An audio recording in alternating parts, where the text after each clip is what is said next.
says confidently. You should be able to see this wee slide now on the bottom.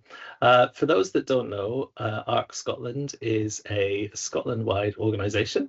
We're also UK-wide with ARC England too, but in Scotland we primarily work with qualifications in the health and social care training specialist. We do training and consultancy.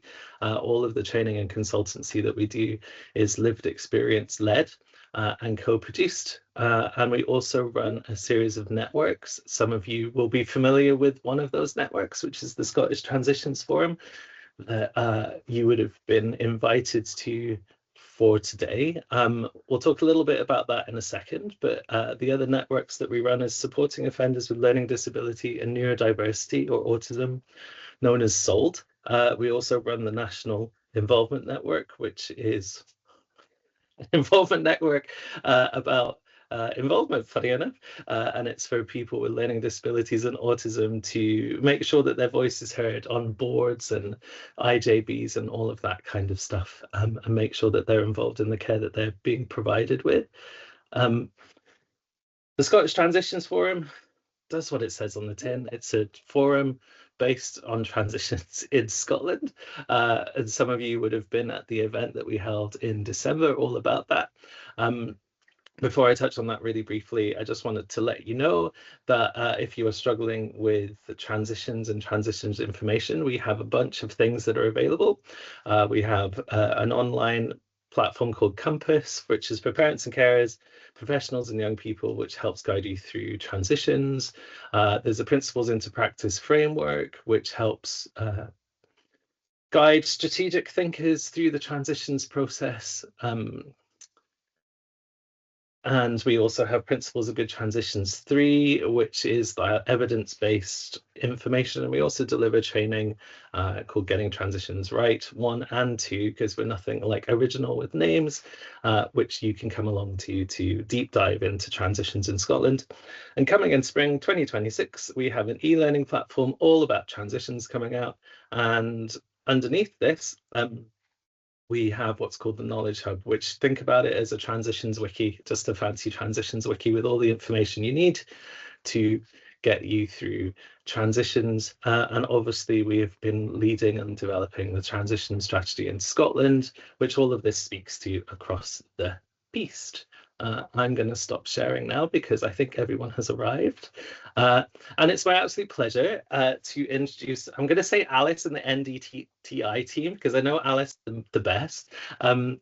When we had the event on in December, we weren't able to provide a space in the agenda for Ndti to talk because the agenda was really, really packed, and we were kind of being led by the Minister for Health and not health, children's minister for young people in the promise, sorry, Natalie Don Innes, and her timetable. So it's with really amazing pleasure that I get to host Alice and the Ndti team and the amazing work that they've been doing in transitions in Scotland. I have spoken far too much already, so I'm going to disappear and I'll be working in the background in the admin and stuff. So Alice, over to you and your team, and thanks so much for coming along today. Thanks, Scott. Lovely to be here, and welcome everybody. We're thrilled to be here to talk a bit more about Time to Talk Next Steps. A couple of the young people from the programme, Anna Billy and Laura, who you'll meet shortly, were actually at that event. It sounded like a fantastic conference in December as well. So the National Development Team for Inclusion, Ndti, is a not-for-profit organisation, and we work on, we're a social change organisation that works across the UK, and we work to inspire an inclusive society where people can live the life that they choose. And the Time to Talk Next Steps programme was one that was developed in response to COVID originally, to address the struggles that disabled young people and their families had in finding good support for transition post-school. A key part of the programme, and you'll hear a bit more in a minute, is our focus on building emotional resilience, both for young people themselves, but also for their families and their carers. And each young person is encouraged to express themselves and to talk about their interests and wishes and feel valued that's the absolute cornerstone, isn't it, of ensuring that young people are part of their own journey and part of their own planning. We've run the programme for 4 years in England. We did a pilot in Scotland in 22 to 23, and then thrilled to get the funding from the Scottish Government to run the programme in this last year, 25-26. This session's really designed to give you a flavour in a short amount of time about the work that we do from people who've been working on the programme with me, and in particular as well to welcome Vicky at the end of the session, very much to focus on the evaluation of the programme, because we have some clear outcomes. We have an interim report that we've published, and we are currently applying for continued funding for the programme because it's been an overwhelming success. So just to give you an overview about the different things provided, the whole of the programme's online, so that's a key really, and where if you'd asked me a few years ago if it could work, I would have said online, what? But actually, we've really been impressed by how successful it's been to have virtual sessions with young people. So we provide up to 10 sessions per young person. A family or a young person can make a request for support. We meet with them, chat about what could work. It may be if the young person doesn't use speech that we're talking with their carer. We're adapting our sessions, and you'll hear more about that as we go through.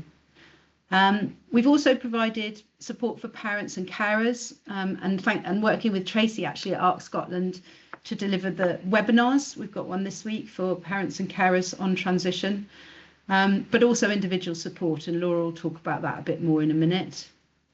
John has been leading, and you'll meet John in a minute, on a really exciting programme for groups, schools, called Planning Live, a person-centred planning tool that we found really useful, as well as others that we use a lot. And then all our work is about sharing learning, and again, sort of Vicky's work around evaluation is a really important part of how we can build on the learning that we gain from delivering the project. We're learning all the time. So our aims are always to work primarily, if we can, with the young person to build their confidence, help them talk about the future, and also to access new resources, contacts and information. And that's where Compass comes in quite often, because of the invaluable sort of resource there that ARC Scotland and the Divergent Influencers have developed to have a go-to place for young people and their parent carers and professionals. Family members, we're really, really aware of them being partners, if you like, on this whole journey. And very often, as you'll hear from Laura, there's work that we do to just enable them to feel heard, but also build their confidence sometimes in terms of what can be such a complex landscape, as it's called often, to navigate. And then practitioners, we've had some exciting sessions with practitioners, social workers, careers advisors, teachers, health workers, a real variety of people, advocates, all with a view to spreading, if you like, the word about some of the tools that you'll hear about today and the information that we've learnt. So just a quick note, we're closing the sessions for this financial year, if you like, due to the end of funding that's present. And I'm just hearing all the time these wonderful, wonderful bits of feedback, and I thought I'd just share a couple of them with you. So this feedback's from a supporter who described it as time to talk through next steps, Alice, not time to talk next steps. And the reason she said that was that so many young people really do feel overwhelmed by these conversations about the future, especially ask direct questions, so what are you going to do? What's the plan? And in many cases, what we're doing, and she described very beautifully, is creating a space where a young person can just pause, build a relationship of trust with somebody and chat. And sometimes that can be about all number of different things that they're interested in, as much as going straight into the jugular of what you're going to do, when you're going to do that by. Because so many young people have anxiety and fear, really, about the future and have been feeling very isolated, as indeed their families might have been. The next one on this slide is a lovely bit of feedback that I received just last night from a parent carer, just emphasising that enjoyment that the family have had, having had this support. And the second paragraph there, I think, is important because as a parent, this mum said it was especially nice for me to see him interacting with another adult outside the family and gain confidence from that. So reducing isolation and helping people feel that there's an enjoyable way to talk about themselves and their future. So I'm going to hand over now to Laura and then to John to just give us a flavour of the work that they've been doing. And we are watching the chat, so please do use that for questions as we go. And I'll try and make sure that we're addressing them here, and if not, we will address them after the session. So Laura, hi. Hi everyone. Hi. So thank you, Alice. I'm going to. We don't have a lot of time, so I'm going to be try to be brief and succinct. I'm going to talk about a young person that I worked with in the programme, and a young person who found it very, very difficult to engage with me to begin with. She really struggled to come on camera. She spoke through her mother, and she, whenever any kind of suggestions or support was offered, it was very much rejected. And it was really interesting after probably the fourth session to see a change in her reaction to me when I found something that made her laugh, it made her smile. And I said to her, I think you're really funny. I think you're really funny, and the way that you every time I say yes, you'll say no to things. And she said, what do you mean funny? What do you mean funny? I don't understand. And we talked back and forward about that. And as I say, she'd never come onto the screen before, and then eventually I seen the corner of her head coming onto the screen, and I said, oh, look, you've got beautiful hair, and ever so slowly she started to engage. And it was probably towards the end of our sessions that she really started to open up to me. She came onto the screen fully. She wasn't talking through her mother anymore. And she started to talk to me about school and her feelings about what was happening when she was at school and not being heard, not being listened to, not having the support that she needed in order to be able to transition. And had got stuck with her. Yeah. And rather than being able to talk about it, she just wanted to fight with everybody and argue with everybody. And her confidence was so low, and her ability to trust was so little. So as supporters, Alice gives us a huge amount of autonomy to be able to flex to those who we support. And we can use multiple different strategies to try and engage with those young people who can be sometimes very difficult to reach. And it's that ability to be able to do that I see as a huge part of the success of Time to Talk Next Steps. And each of us as supporters come together and we talk about our experiences, and we talk about the different ways that we manage to engage people. And sometimes it can be from virtually standing our heads and doing somersaults, to other times just being absolutely silent and actually letting a young person tell us just about what excites them and what makes them happy. And that allows us to be able to engage. Yeah. In terms of parents, what I have found in parents from a general point of view is their fear when they come to us of the cliff edge that's coming up, that they may well have found a school that has been able to support their child, and that's been very successful. They might have fought really, really hard to find that school and find that service and find that support. But this cliff edge is coming up because that young person is going to be leaving school. But I'm right in saying, Laura, that quite a lot of our families the young people have been out of school for a long time as well, haven't they? They've faced that cliff edge and fallen off that cliff. Yeah, absolutely.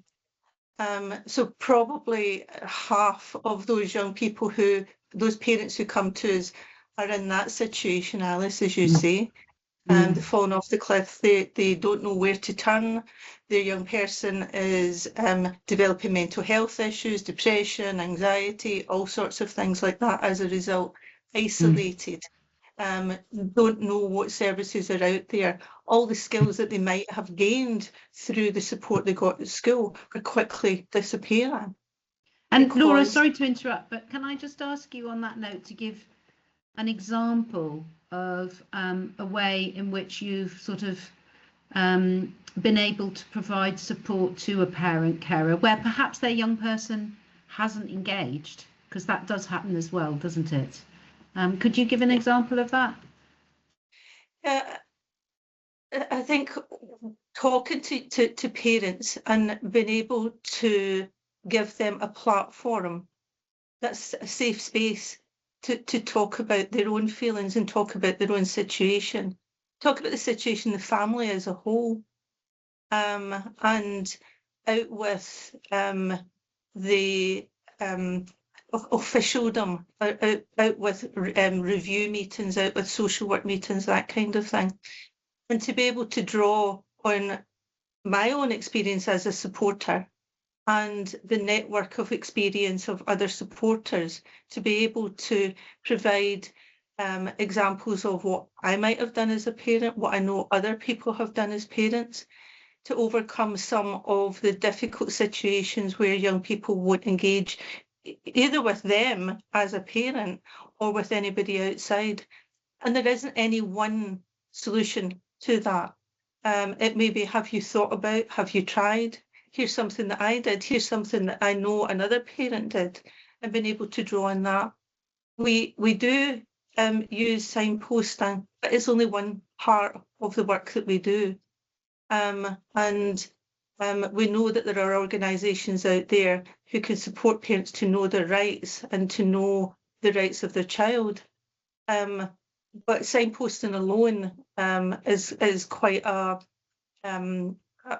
cold way of being able to offer that kind of support. So we try to do it in a much more 360 involved way, where we look at the family as a whole, where we look at the parent, what the parent needs, what kind of strengths they might be looking for in order to be able to just get through the day at times. And I think the parent webinars as well, being able to signpost to those where they can speak to other parents, they can hear other parents, and have the ability then to connect with other parents, to be able to then go on and find that strength outside of Time to Talk Next Steps. Thanks, Laura, and just thank you so much, because I think just certainly I always learn a lot when I listen to you talking about the work, the breadth of the work. And one of the most lovely things I think that's happened is those wonderful moments, those highlights, the golden nuggets as we call them in the team, where in a support and supervision meeting we're kind of celebrating a real success, and they vary so hugely, don't they, dependent on the individual. Have you got anything you'd like to share as a sort of highlight for you from the work that you've done just before we move on? A young man has started working with who right at the beginning very much wanted to just talk to me about his health issues and issues that he had with anxiety and generalised pain as a result of that anxiety. And that's how we engaged to begin with. That I listened to him. I offered him suggestions. I offered him support. But after a period of time, I started to talk about other things, and I found that he started to engage with things like inclusion and equality and a variety of things like that. He was really, really passionate about it. So he says that he would like to develop a CV, and if I could help him to do that. And he really struggled to think about, who was he as a person? What was his personal statement?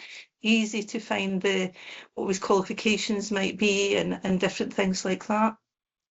So it took right up to the very last session where we were talking back and forward, where actually we took the essence of everything that we had talked about that I had in my notes and put it all together. And he put together the most incredible personal statement about himself as somebody who was passionate about inclusivity in this world, and that he wanted to be part of an organisation and part of the policy making in any organisation that he worked with to make sure that that people would be included. And that he would be proud to work for an organisation that would be very inclusive. And that brought a tear to my eye, for sure. Thank you, Laura. That's absolutely fantastic. Really good to hear. I'm going to bring up the slides again now because John's got a few tools to share as well as stories. And I think, John, you'll need to take the slides back from me in order to just get into your slides. Do you want to just do that? That makes sense, As. A few people were struggling to see the slides to start with. So I don't know. Scott has put a few kind of top tips in there about what to do. But hopefully you can see the slides now. So I've got the next slide, and I'm hoping that I've taken control and you can see a toolkit and a radiator in a store. If you can see that, I'm just bit random, John. Put it in the chat. That would be really great. So hi, my name's John. Thanks, Laura, for sharing about that. And as I'm a family member as well, so I'm a difficult and demanding dad. Some people say that to gorgeous Georgie. Georgie's autistic, and I remember that cliff edge and fighting hard for services for Georgie as well. So I kind of connect with that. I really do. And the last kind of slide I will show is about me trying to help Georgie navigate through her transition to adult life as well. Hey, but first thing, if you've and really these few slides around being person-centered, and everybody has heard that. And I know in Scotland, everybody has heard about being person-centered. I've actually brought books that have been written in Scotland that talk about being person-centered. So it almost feels like that's where it kind of started. But if you've only got one tool, and I heard a lot of people talking about maps and paths and things like that, if you've only got one tool, you're not going to fix the plumbing. Does that make sense? If you've got a saw, great tool to use, but if you're not using it in the right place at the right time, you're not going to fix the plumbing. And then on the other side, you might have a whole set of tools, person-centered planning tools. But if you choose the wrong one and you pull out that saw instead of the spanner and you go to do the plumbing, you're not going to fix the plumbing. Does that kind of make sense? So when I think about being person-centered, it's the right tool, the right technique, the right process for the right job. And the way that I use this kind of toolkit is I always start off with being curious. So I always think about what matters to the young person. And there's one story where somehow we got talking about Warhammer. So I dive into my kind of garage, find out my really badly painted Warhammer, hold those up and say, hey, look at my orc army. And this guy holds up this amazing looking, like beautifully painted kind of Warhammer as well. But then we've got that kind of connection. And this guy I'm thinking of about the right tool for the right job is not in school. He's living with his mum, only one phone between them. So they have to share the phone. So when I started chatting to him, he wanted to go back to school. And as I'm getting curious about that, he says, oh, I went back once. So I'm thinking, okay, let's review that. So I use something called a 4+1. I ask 4 questions. So what have you tried going back to school? What did you learn about going back to school? what are you pleased about? What are you concerned about? And then we said, what are you going to do next? So rather than jumping straight in, I'm thinking about what matters to him. I'm curious. I hear that thing about the 4+1. One other guy says, I really want to get a job. And I'm thinking a one-page profile would be really great. And if you've heard of that, that's super. But we had a one-page profile specifically for work. So the last bit is where it goes with what you like and admire, what matters to me. And the last bit is best support. But we wrote it around best support for when I'm working. And then very much like Laura, another guy that I worked with, we were chatting away, and he was finding it really difficult to write a personal statement to access a college course. So we just did that like, admire, appreciation. Got his mum involved. His mum kind of told us amazing things about us. And then we've used that information kind of around that. So you might have a toolkit, but it's choosing the right tool for the right job. The second thing I've learned, and I probably supported about 14 young people through this process, is they're not all the same. And if I just try to follow the same kind of process, young people don't kind of fit into that kind of process. So I could think about doing this, that, or the other. But I need to start with the individual. Hey, I'm 3D and proud. And I remember chatting to one guy who was into scooters, and to the sense where he put his mum's phone on the floor like that, and then was doing tricks on his little scooters over his mum's phone. And I was going, oh, my, it's going to smash, it's going to crash. It's going to be a really bad thing. But he was great. And I got understanding about bar spins and decks and a whole range of things around that.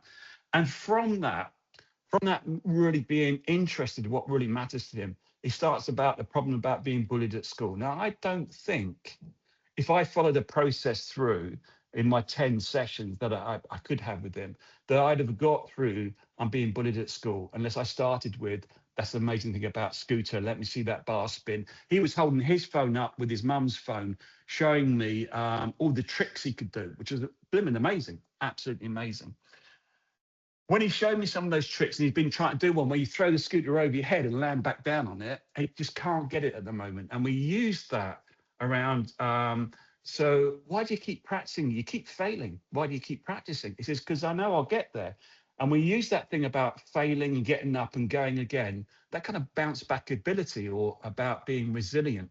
So we actually use his love of scooters to help him think about being resilient at school. The last bit is Alice was really good about matching young people to the supporters. So we always had requests for support, not referrals. And Alice would kind of look at what were the requests and look at about the skills, the gifts of supporters. And one guy was really wanted to be an animator. And here's some of his animator kind of figures. So I was getting really excited about Gorp and Ed and Mr. Dead Guy and Little Dead Guy and all those kind of things. And we were chatting away, and somehow, as we're talking through, that Gorp could go on an adventure, and Ed could be his helper, and Gronch could give him the strength. But watch out for those baddies as well. And I said, oh, it sounds like the hero's journey. And he said, yeah, I know about the hero's journey. I said, well, why don't we try and create the hero's journey to help us think about your kind of journey through? So here we go. Not quite there yet. We got to test it out. So we got Gorp, and we've got a little kind of flow chart around helping us think about a coaching tool for young people. But it started with that young person's passion about animation and the characters that he's kind of developed as well. So I'm loving the idea of that, just starting with what kind of matters. And then my kind of final slide really is thinking about planning live. Alice has already mentioned that. And so this is a process that we've used over the program. We've done it with individuals. One individual I worked with says, I don't like that, it's too busy, too fussy. But we use it as a conversation tool to kind of work through the process, a good conversation. So, and I just typed out his kind of answers, his kind of responses, our kind of conversations. But it's a lovely way to capture. We start with those three kind of bubbles, speech bubbles at the side, what matters to people, things and places. We look at that and we say, what are you good at? Then we say, what do other people think you're great at? What, if I could, I would. They're the aspirations. And then we look at all those kind of 6 boxes, and we're saying, how's things right now? So we kind of take a benchmark check. What's working? How do we keep those things that are working really well? My daughter, this is where it kind of came from. My daughter says, I've got 4 friends at school. Somebody that's autistic that's saying you've got 4 friends at school. I'm thinking that's gold dust. And I'm thinking when school finishes, our friends will disappear because that's the only place she meets her friends. So how do we maintain, keep or grow that thing that's working? I see my friends outside of school. What's not working, we don't say whose fault it is, and often we do, as difficult and demanding parents, we like to blame people. We just say it's not working. Hey, we need to change that thing that isn't working. So we keep the things that are working, we change the things that don't. Then we move down to a kind of, we used to call it outcomes. Then a young person said, what does outcomes mean? I thought, that's a really good point. So what I want in the future. So what do you want in the future in the next year, the next 5 years, the next 10 years? And my favorite part of this kind of graphic here is the can-do action plan. So rather than who, do, what, by, when, we said, what can the young person do themselves to help them move towards a future that they want? So often we write our plans from a place where we will help people rather than how do we help young people help themselves? What can my friends and family do? Hey, do you know, I love my daughter so much that I taught her how to catch a bus over the summer. Didn't cost anybody anything. We just did it together. What can my community do? Georgie goes to rock choir now, and there's some people in there that I know will help her in the future. It's the community choir group she goes to. Finally, there will be some support that Georgie needs. What support do I need? So we run through this kind of program. We've done it with in a school classroom. We've done it with SDDS. We did it with about 70 people. And then we ran a planning live event where people like today just kind of called in, they had their pieces of paper ready, and I just took them through the process. For me, in an hour and a half, you've got a kind of plan that starts. I remember doing this planning live with a young person. He said, great, I can take this to my annual review this afternoon. I can say, here's my voice. This is what I want in the future. And so that's us really. So my thing is about starting with what matters, choosing the right tool for the right job, and also kind of thinking about being person-centered, young person focused. There we go, Alice. Thank you so much, John. I think there's something you forgot to say. Something you forgot to say. What's that? I'm not sure that you shared that you're yourself a graphic illustrator and artist. Yeah, so those drawings are mine. So, oh my goodness, yeah, they are as well. But the great thing is that we've got these kind of wonderful images, and I think just going back to that point about pairing yourself as a supporter with a young man who clearly has a real talent for animated drawing, was that's where the match worked so well, wasn't it? Because I wouldn't actually have come up with the hero's journey if I was his supporter, because I have that knowledge. So yeah, I think your images really bring the project to life. This one certainly, and the tool is free. So I've put in the chat, we'll certainly make sure that Scott can send that out alongside the slides for the session so that you can, we have an editable template. I'll make sure I send that one so that people can use it. John, did you have something to add before we move to Vicky? Sorry, I slightly interrupted you. I was going to say that the planning live session that we've done have all been evaluated through SurveyMonkey, and Vicky's kind of sucked that information out of SurveyMonkey, and I'm sure she's going to share some exciting things about what we've learned over our time together. Thank you, John. Good segue. Thank you. Right, I think I have taken control. So can everyone see the evaluation of? Yep, fab. Thanks, Alice. So yes, good morning, everyone. I'm Vicky, and I'm a research and evaluation manager at Ndti, and I am leading the evaluation of Time to Talk Next Steps. I'm going to be sharing with you the kind of emerging learning from the interim report, which, as Alice mentioned at the beginning, became available earlier this year. I'm just about to stick the link to that in the chat for you to have a look at later if you'd like to, because obviously I'm only going to be able to share some headlines in the short time that we have. But before I do that, I want to give a little bit of context to the evaluation about how we're doing it, especially because obviously I work for Ndti as well as the delivery coming from Ndti too. So it's really important that I highlight that we are an independent evaluation partner. Myself and colleagues working on the evaluation are sitting separately to the delivery. However, we are working alongside the delivery as well. We do have quite a close relationship. We have some markers in the sand throughout the year where we get together formally to have conversations about the evaluation and capture that learning, some of that wonderful stuff that's been shared already this morning, those stories about the young people and their families and what's been happening. But we're also in contact via email and have conversations as we go, both for the delivery to share learning with me. Some of those emails that Alice shared at the beginning get shared with me if the parent or young person consent. But also I have shared with me things that are working and maybe not working about the evaluation, and I share back things that I hear in the evaluation that might be useful to hear on that sort of more formative way than right at the end, and because changes can be made if we hear it along the way. So the purpose of the evaluation is to understand what difference is being made and how the change is happening for the young people and their families, and it's about capturing the learning, reflective practice and improvement both within the programme and for sharing that wider learning within the children and young people space. So as with all of our evaluations at Ndti, or the majority of them, the evaluation of time to talk next steps in Scotland is informed by a realist approach. We say informed by because we don't do purist realist evaluation. For those of you who know about evaluation, that is quite an academic task and it's quite a long one as well, so within a year programme it wouldn't be appropriate, but we take from realist evaluation. We're trying to find out what works for who, in what circumstances or context, and why. So we have embedded the tools that we're using for the evaluation into the delivery of the programme.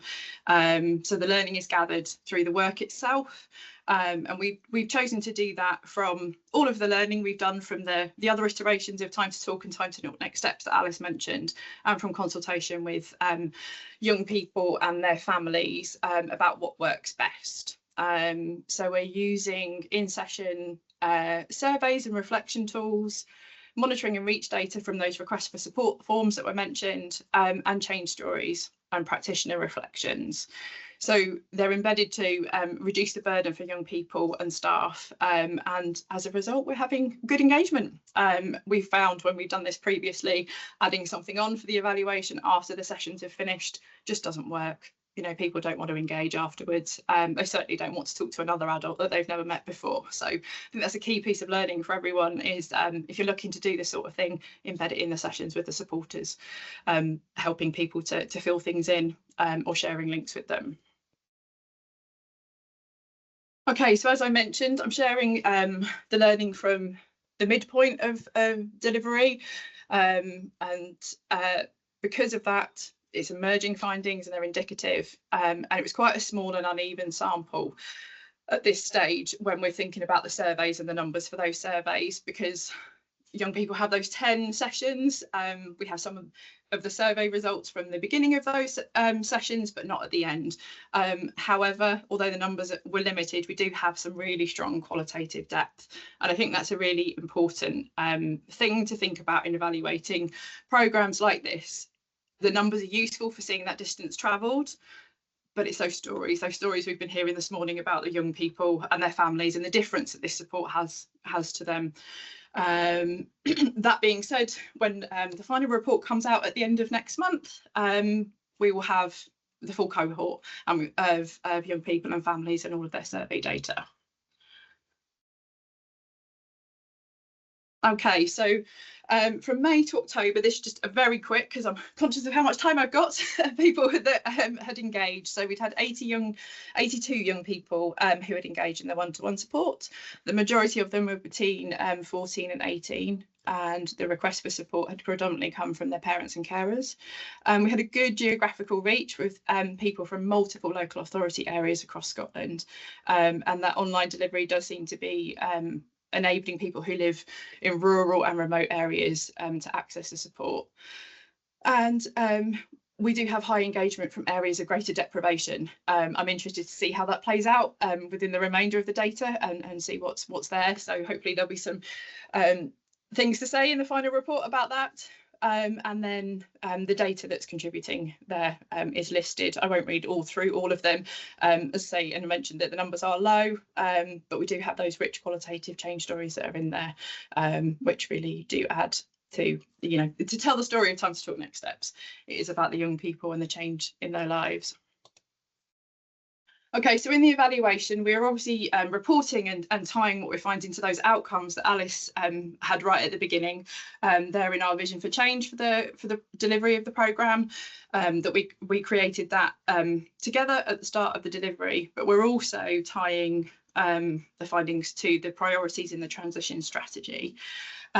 We said within the funding that we received that we would be tying, we would be hoping to provide evidence and learning towards 1, 2 and 3, and that's what I'll be sharing this morning. But we're actually, as we're getting to the point now of coming towards the end, we're finding we've got learning that contributes towards 5 and 6 as well, which is brilliant. Okay.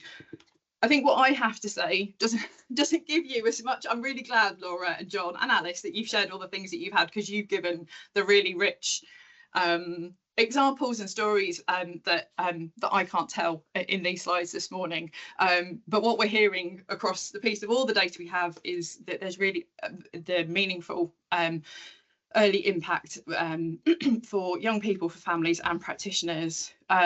So for young people, those who've attended the planning live sessions have felt an increased confidence about the future. Those in the one-to-one sessions have felt that as well. But we have those numbers from the planning live sessions that have been held up to the end of October. Young people feel a greater ability to articulate their goals and values. I think through the being listened to and taken seriously, those examples that both Laura and John you provided this morning, you know, they emphasise that you're listening, adapting, creating a relationship with those young people, and then they're finding their voice and their way to articulate their goals and their values for the future. And that is meaning for some young people that they're re-engaging or considering re-engaging with education or volunteering. For some, as the examples that have been shared are, I think that means that there's practical applications being made for people getting to that point, creating CVs like you mentioned, Laura. But for some young people, it's realising that's possible, and that's just as important for them. So moving on to families, from being engaged in the support or attending sessions, information sessions, 90% of the families that contributed to the evaluation felt better informed and better able to support the young people in their family. They felt less isolated and less anxious, and they had a clearer understanding of pathways and options that were available to them. I think, as you mentioned earlier, Laura, that's, you know, a lot of families do come to Time to Talk Next Steps facing that cliff edge, not knowing what's coming, what the options are, and they feel they have a clearer understanding of what those pathways and options are, which in turn is increasing their confidence to advocate for the young people in their family. For the practice and systems, what we were hearing at that interim point was that the practitioners that had supported the planning live sessions, they really valued the space for those collective conversations to happen. And they were reporting an increased confidence in adapting their practice and having those other tools that they can use to support that practice. The more coordinated, person-centred planning conversations are happening, and the evidence of relational continuity shaping their engagement. So the Time to Talk Next Steps, modelling what it can look like and how it works when you're doing that, having an impact on those practitioners that are engaging with the programme as well. So those are the emerging impacts on the 3 groups that we're working with, which provides evidence towards priorities 1, 2 and 3, as I mentioned. And yeah, the final report is going to be coming at the end of next month, which will drawing everything together and hopefully will help to strengthen the national learning base and contribute directly to the implementation of the transition strategy. So that's me. Oh, I did that really quickly. I'm sorry if I was talking very fast. You did really well, Vicky. I know that you've just got back from leave, so you've gone dived in at the deep end. Thank you so much, because what's so important to us is, as many of you on the call will see, because I've been looking at the chat and kind of getting a feel for who's in the virtual room, it's really difficult, isn't it, to measure what difference it makes to do really high quality work with young people that's so in some ways intuitive or sort of iterative. And we really welcome the flexible way in which Vicky, in particular, you've been able to kind of walk alongside us as an evaluator, assist us to kind of adapt in order to get this data, but also listened to young people themselves when they've said this just doesn't work, and actually that's happened quite a few times, not so much in this particular year with Scotland, but certainly when we ran the programme in England. So we're really grateful for that approach. Now I need to take control. All I need to do really is make sure that you're all aware that there's this slide at the end of our presentation, which is that the images I just want to highlight were designed by a young person at the beginning of the programme to help us to create some animations and some images to go out on social media, because we're starting in Scotland for this programme at age 14, and we really wanted to kind of revise some of our publicity. So this is by a young person themselves, these bunny rabbits. They fantastic. We're really pleased to use them when we can. The details for myself and for the programme are on the left. We'd love to hear from you. There's already been perhaps some interest in more planning live. I suppose just before we finish and hand back to Scott and perhaps have any questions, is to let you know that we are really keen to continue this work. We are at the moment unsure about our funding after March 2026. I think that's possibly the same for a number of organisations at the moment, but what we are doing is we're collecting expressions of interest at this stage, either from families themselves, young people, or from professionals and practitioners, so that if we are successful in getting funding, we can hit the ground running and come back to you with an update after March. So back to Scott now, and a huge thank you to Laura and John as well, and Vicky, for that input. I'm just trying to discombobulate myself. 2 seconds. That sounds painful. It's Monday morning. The only thing that we can do is discombobulate ourselves before 11 o'clock. Thank you so much, all. That was really great to hear all of the amazing stuff that's been going on. I noticed in the chat there was a question, and this is your opportunity to answer it live. Alice, is about the Planning Live training, and someone's asked if you offer the Planning Live training for practitioners. So maybe gives me a chance to read the rest of the chat if you want to answer that question. Yes, so we do. We've provided training for practitioners in Planning Live. John has got a lovely suite of slides, but also interactive questions and breakouts that we ran. So I've put my email address in the chat, and if you'd like to investigate further to have a session, please come back to us. Yeah, you're very welcome. John, do you want to say any more about the length of sessions or how it went? We had about 70 practitioners. I think we split it out. We did a twilight session towards the end of the day, and we did it on different days of the week, so people could come along. Everybody stayed till 5 o'clock, which I thought was amazing. So we must have been doing something right. And my aim was do it on yourself before you do it with other people. So everybody developed their own kind of life plan, which is super cool. And then learned different bits, and we talked about just taking bits of it or doing the whole thing. But in sense of SDS, absolutely works really well. So yeah, any other questions you spotted, Scott? Yeah, I'm just going to go through them. There's a few. There's reassurances, as I said in the chat. I think with the funding question, it's the same for everyone across Scotland because it's our election. I'm surprised if we hear anything before March, but I know letters of comfort coming out for some people too, which is good. And that's from Hannah saying, the National Autistic Society, all the best. Same for them. Can't wait to share your info with the team. There's a question from Margaret. Hi, Margaret. Good to see you here. In health, we are looking at prioritising young people with high levels of need and complex multiple specialities. How do we fit this alongside? So, as mentioned, I suppose throughout the work, we adapt it to every family and individual. It just so happens recently Laura has been working to support the parent initially of a young man with visual impairment and I believe hearing impairment, where the school and education is really unclear for him as a result of him turning 18 and lack of sort of clarity about transition, certainly from the school. So in that case, Margaret, we're really working with the family member and sort of looking into what's possible for them. Because for that young man, he wouldn't be able or want to engage online.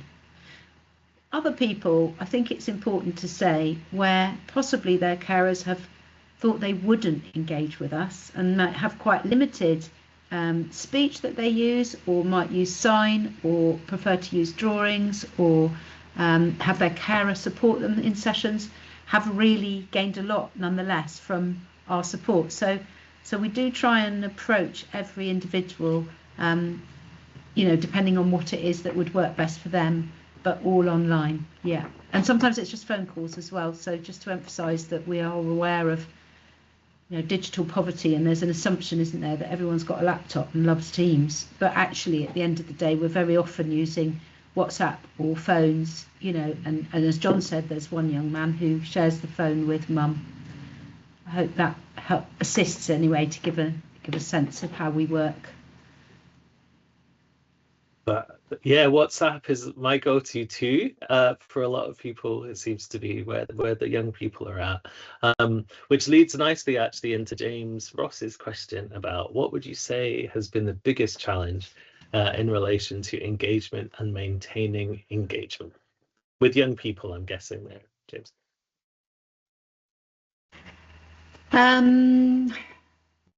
Engagement has been the biggest challenge. Yeah, John. I think there's a couple of things. I think the beauty of being online is I would get somebody.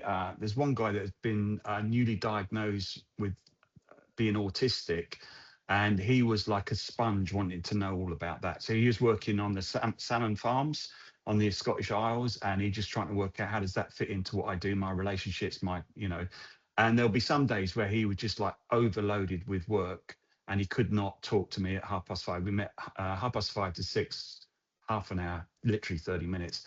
But the great thing about being online is that no problem, see you next week.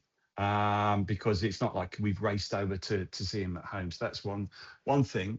And I think so I've been aware of that. I think the second thing is that a lot of people picked up what we do from Facebook, and a lot of people of my generation tend to do Facebook rather than young people. So we'd have a lot of parents kind of requesting in, and a lot of parents would be sitting in on the sessions. And I think that's you've got to be sensitive with that, haven't you? In sense of, I want to hear the young person's voice, but as a parent myself, I know we need to work in partnership. So I think that was a big challenge for me. Sometimes all I was hearing was mum's voice rather than the young person's voice. So you have to be kind of skilled about, that's really great to hear, mum. Can I just listen to, John now? What do you think, John, about that? So using those kind of questions, I think that was a challenge sometimes. These over-enthusiastic parents, hey, who are they? Thanks, John. Yes, I think that's something that we all kind of come across too, that because in transition, of course, the parent or carer is the number one person who's actually holding all of those threads together. And when they have a person to speak to, I can imagine it could be like also an opportunity for parents to unload their anxiety too. There's a couple of similar questions. Sorry if I'm kind of like shortening them down. We've got a couple of minutes left. People wondering around, it sounds great what you do, but we've not heard about you in X space. And another one saying how this sounds great. How do we get in touch with you, and how do you work in the areas that you work in? So people basically say, how do they get in touch, and how do they get in touch with you to do the work, which is great.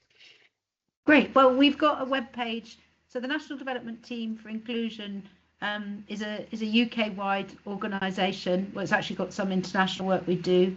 We have a website, and I'll make sure I put that up again in a minute. We'll make sure that you have our email address, and we're compiling a list of people interested in, if you like, the next iteration of Time to Talk Next Steps. So we're really open to to having people contact us and coming, and then you'd probably meet with me and we'd have a chat, and I make sure that I'm clear about what it is your interest or your focus is. Can I just mention one other thing, Scott, before we finish? Go for it. I just want people to know, in particular any parent carers who are on the call or young people who have been interested in what we're describing. I've sort of said very clearly that we're keeping everything crossed for funding beyond March 2026.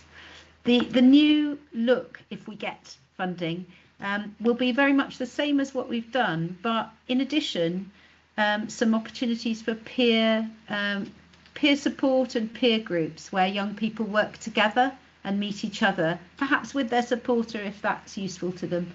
So there's a sort of element of more sort of social action groups by young people that is woven into the next stage.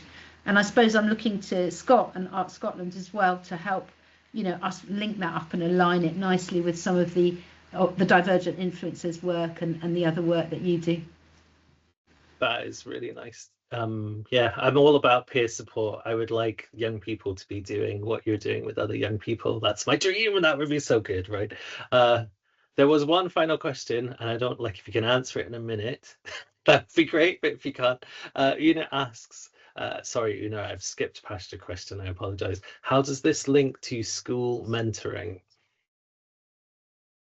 Oh, that's a really good question. So, Una, do you mean Skills Development Scotland and careers, or mentoring in terms of pastoral support at the school? I suppose that might be important to unpick in order to answer it in 1 minute.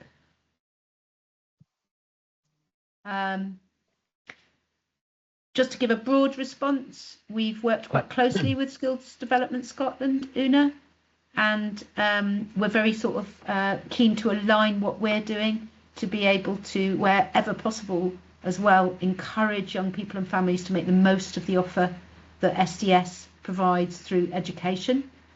Alice, when we've done Planning Live, we've had staff in, haven't we, sitting with the young people, helping them to develop their own kind of plans. And I think absolutely. And they could take that away with them as well. So I know that's kind of what we did, 2 or 3 of those kind of sessions in school, in class. So they built it in their kind of curriculum, I guess.